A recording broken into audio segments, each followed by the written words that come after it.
I meant fat with a PH, like the kids say. And the ever-popular, happy belated anniversary. Coudon, qu'est-ce que t'as aujourd'hui, toi? People come to award shows to socialize a network, but the thing about it is it's about elevating the craft. And, we've had a slogan for a couple of years, reward few, inspire many. And the idea is that you raise the bar.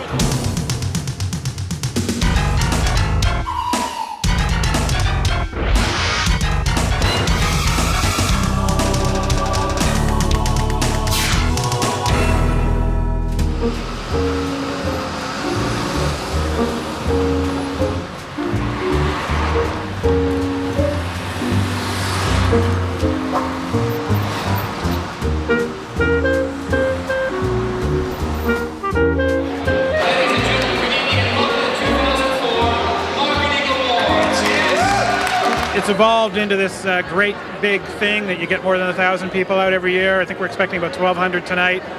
And it's kind of the rite of spring.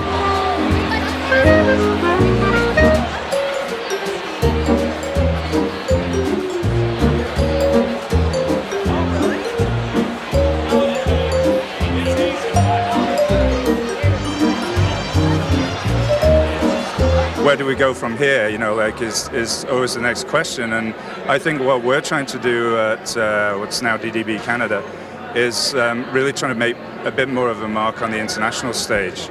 We've been getting up there in the past couple of years, getting more recognition in shows like Cannes and Clio and the One Show, and to try and, not ignore the local market, but certainly to try and go for the gold in some of those bigger international shows.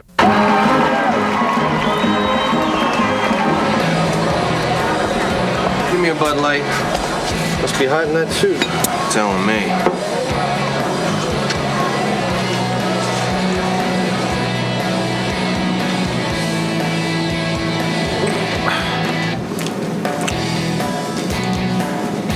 What? For the great taste that won't fill you up and never let you down. Hey, can I get one of those hot dogs? I don't think so. Make it a Bud Light. Over the years in advertising, there's always an agency that services to the top, and we've been through a number of them. DDB has done some extraordinarily good work. We're the Bud Light Institute, and we love you. So, are people throwing spitballs? There's probably a few being thrown, but you know what?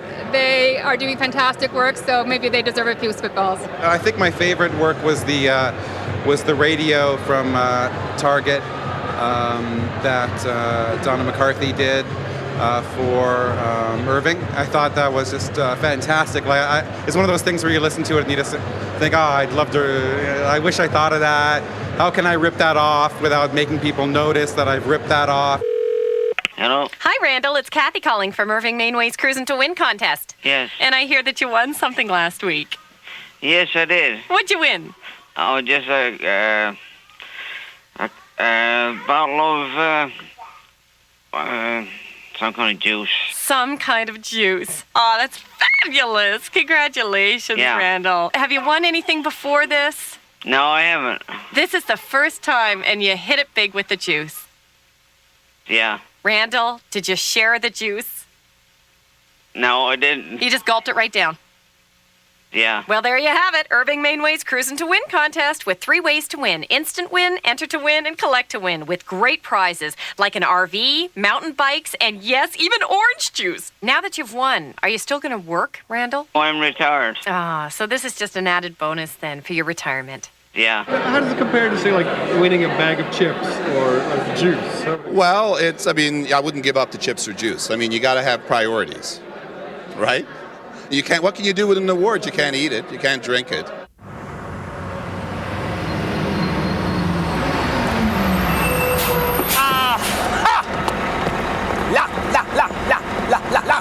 Family break.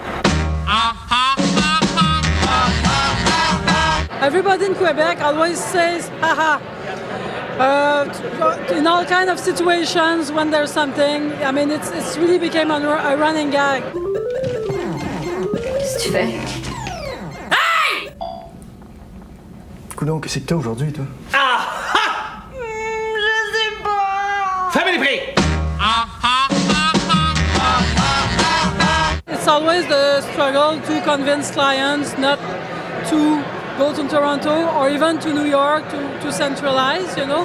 But it's, you know, it really follows the same lines as in the rest of North America.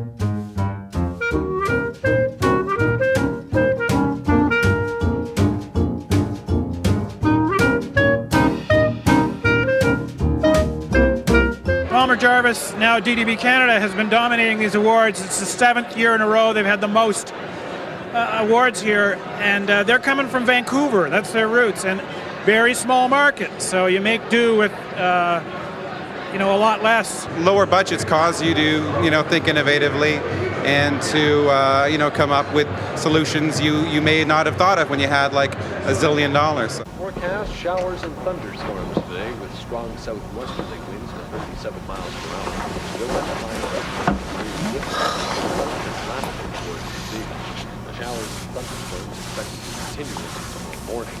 The overnight low, clear 38. Rain tapering off tomorrow afternoon, followed by partial clearing and highs. With the winds out of the southeast at 12 miles per hour, it's currently 47 degrees. 36 hours of steady rainfall. The reason why the ads are getting so much better is because the ideas are getting better, because we certainly don't have bigger budgets than we used to. We're dealing with smaller budgets more and more, but it's the ideas that really make it, because the production of it can sometimes be neither here nor there. The idea is great, and if there's humanity with that idea, then people usually love the ad. Is there one on me? Whoa, one? No, you're cool. Wait, they'll go! They'll go! Independent doesn't mean inexpensive, especially as it applies to animation. With the cost coming down, hopefully there will be others, and it won't take someone who's created a company like this to really make it happen.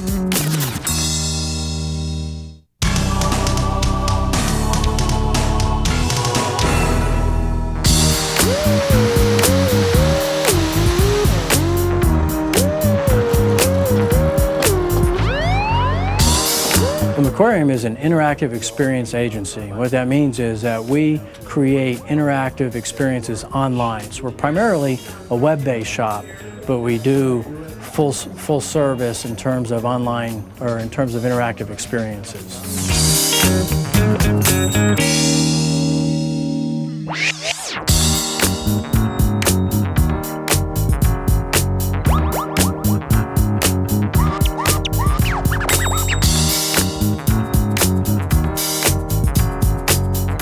It's set in this fantastical world, which is looks very painted. It's like it's created from an artistic viewpoint rather than a technical one. And a lot of the creatures and the design elements came from an underwater motif, but nothing is underwater. So we have these flying creatures that look like sharks, and creatures that don't have legs, that only wrap their tails around branches. But when you see the imagery, it's definitely a different look than anything that's come before it. He started producing the film while he was still running the firm here, but as the two continued to grow and the momentum got so large that he had to focus on one or the other. Of course, he chose the film, which is an exciting piece of work. The challenges for us have been really on the business side of the showbiz, not the production side, because the production side we've been doing for over a decade in CGI. It's, you know, trying to get the actors' schedules to line up with our schedules, and we have no pull. We're not a studio, so we can't get them when we want them. We get them when they're available, which is not always the most advantageous for us. Wait, they'll go! They'll go! Ah! We created something called the Digital Dailies, which was not only a production tool that we can all collaborate with from anywhere in the world, but it was something that we could launch online for everyone to see on Delgo.com. This has to be a first for any film. We actually show bits and pieces of the filmmaking process. I've never been a part of a movie that allowed people to say, you know, let me see more, and let me see more, and let me see more being the main feedback as far as the digital dailies go. The execution of a creation of a feature film is the expensive part, and that's where the technology is able to afford the floodgates to open for all of us. Don't go! There's a view, you gotta... Oh, thanks. Is there one on me? Whoa, one? No, you're cool. We started doing work for corporate America, which is how Mark started the firm, And it was lessons learned from there that he was able to take into the studio, which then began to create this great experience called Delgo.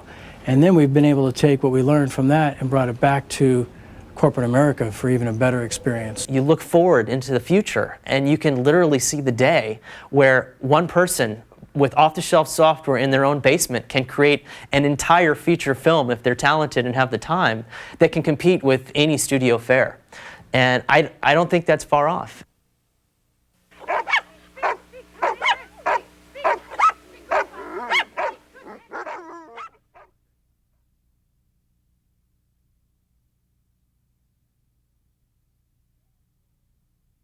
Unicorns! Dolphins are cuter! I'll get it. The pizza's here. With extra sausage.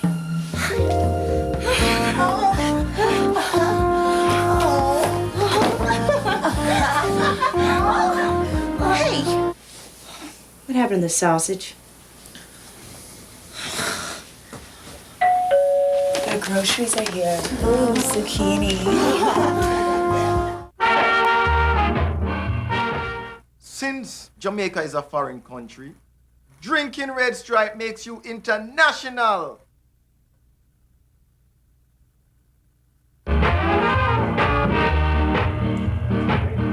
I'm in the mood for love.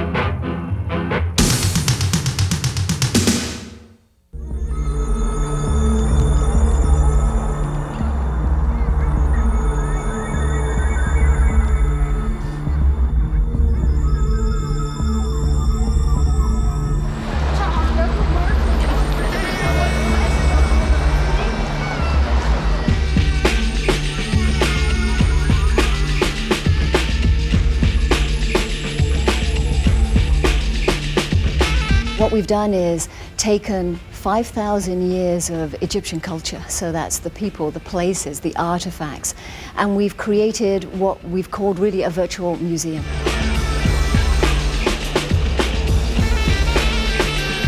Some people learn by audio, some people learn by reading, some people learn by a mixture of both, and some people learn by stories. And what we've done is allow people to learn the way that they want to learn, understand, read, hear, in the comfort of either their own home or on their cell phone or their PDA or standing in the Egyptian Museum.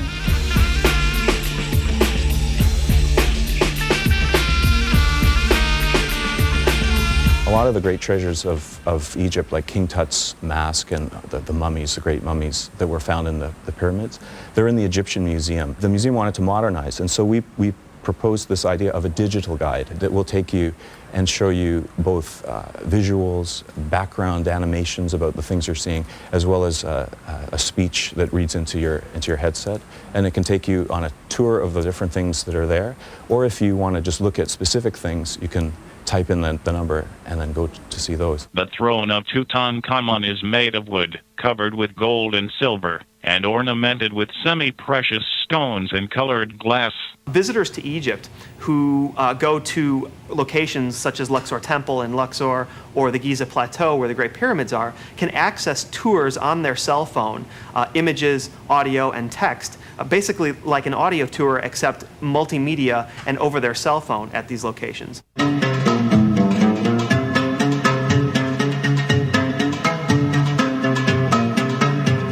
The grandest aspect of Eternal Egypt is the website, the museum without walls.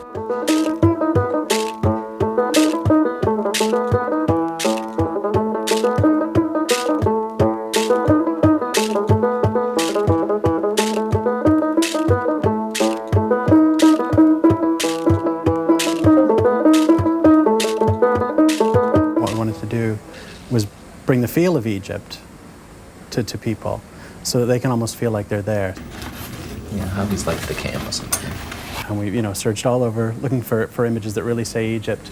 And we sent them to Egypt, talked to them about what they felt really worked. I think we probably had a few hundred images, and from those brought them down to the real essence of Egypt.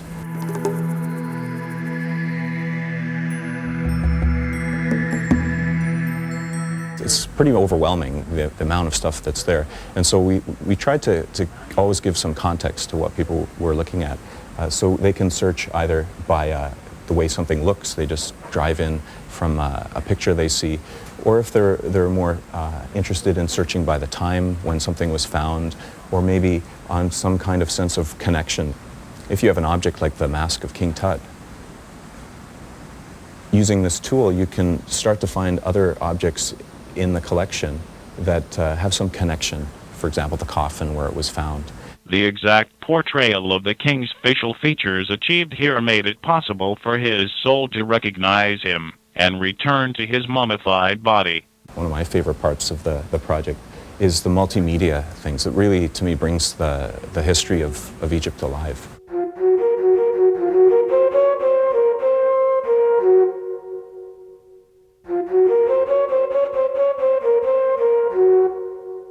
So building this was a combination of experts in the subject itself from Egypt, and 3D technologists as well as shockwave technologists here in putting it all together to work on the web.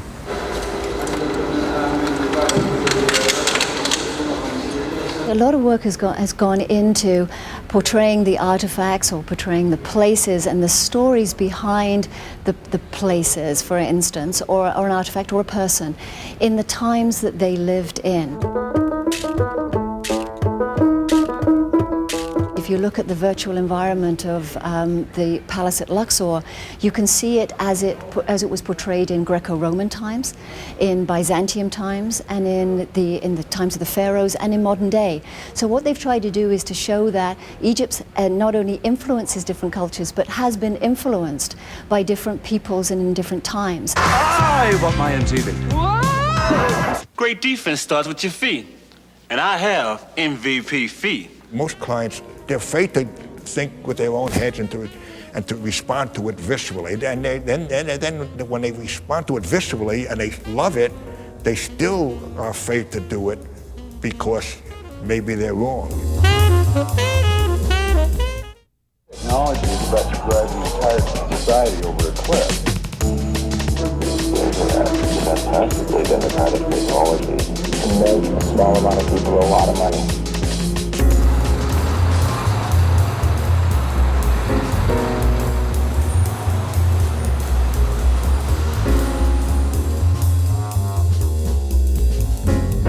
Advertising should knock your head back, should make your eyes water, you should gag a little bit, your heart beats a little harder. That's advertising should knock you on your ass. Gee, Mr. Foreman, you really are ancient. Let me tell you something. Some folks think I'm too old to be fighting for the world heavyweight title. Heck, I'm a baby boomer, and I've still got the boom. When I get that Evander Holyfield in the ring, I'm gonna rock that little kid. I've been working for 50 years, you know, when advertising was brutally terrible, you know. I mean, it was a wasteland of terrible, terrible work, you know. So my story is that of a young guy in New York, kind of a provocateur, you know, a talented art director.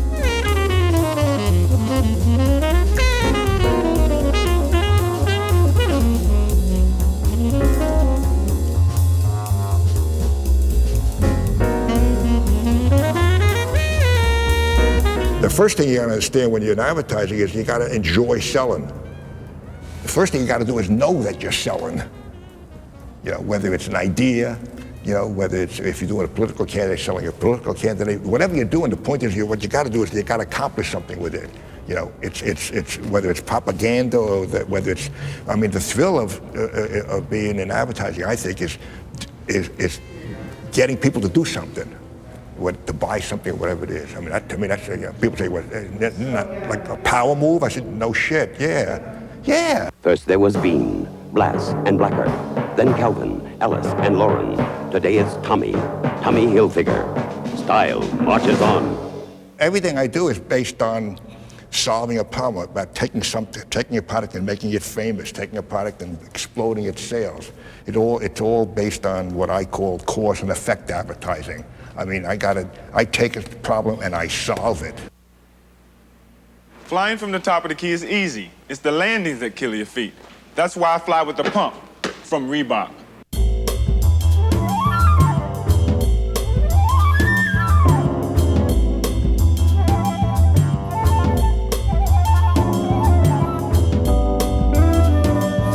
I learned how to use athletes in a way that was disarming, surprising, delightful, sometimes shocking.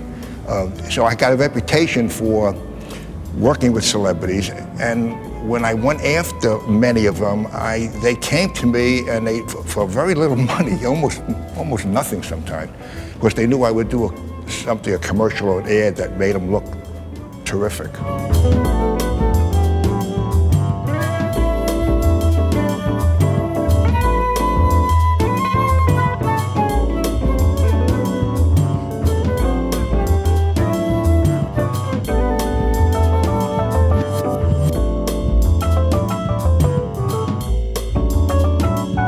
If you go to a store selling magazines, there's 100 magazines there, and there's 100 flavors of the month. There's Tom Cruise this month, or this guy. So it's a celebrity-driven business. So they get a picture of somebody who they think is hot, then they put about 12 blurbs on it. How can you do a great cover? I mean, it's impossible. I mean, there's no thinking going on.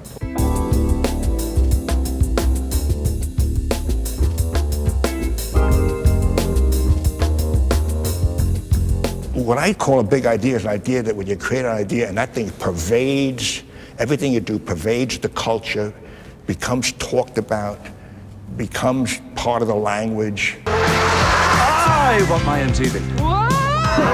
I want my MTV. I want my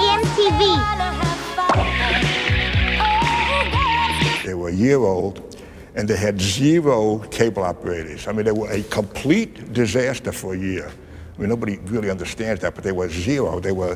It was like one of the stupidest ideas in the history of television for a cable show to have 24 hours a day, supposedly talking to kids. Advertising agencies thought it was silly. Why would you advertise on it? The music business thought it was a stupid idea. They couldn't get a rock star to do anything for anything. I want my MTV. I want my MTV. I want my MTV. We literally ran that commercial in every important market in America. Within 6 months, we were in 90% of the homes. We were the Time Magazine story. Everybody had stories about it. Time Magazine said the greatest cultural advance hit in the history of television. We destroyed world culture with MTV, but that's beside the point. I got a reputation for being a badass with a lot of clients. Why? Because I refuse to let a client make me run a bad ad or a bad commercial. Refuse. The hardest thing in advertising for me, for anybody, certainly for me, is finding clients that let you do what you want to do. Great defense starts with your feet, and I have MVP feet. That's why I play in the pump from Reebok. And the problem is that most people in marketing, most people in business, have all gone to marketing schools, communication schools, whatever the hell you want to call them. And they've all been taught that advertising is science. Advertising is no goddamn science. Advertising is an art.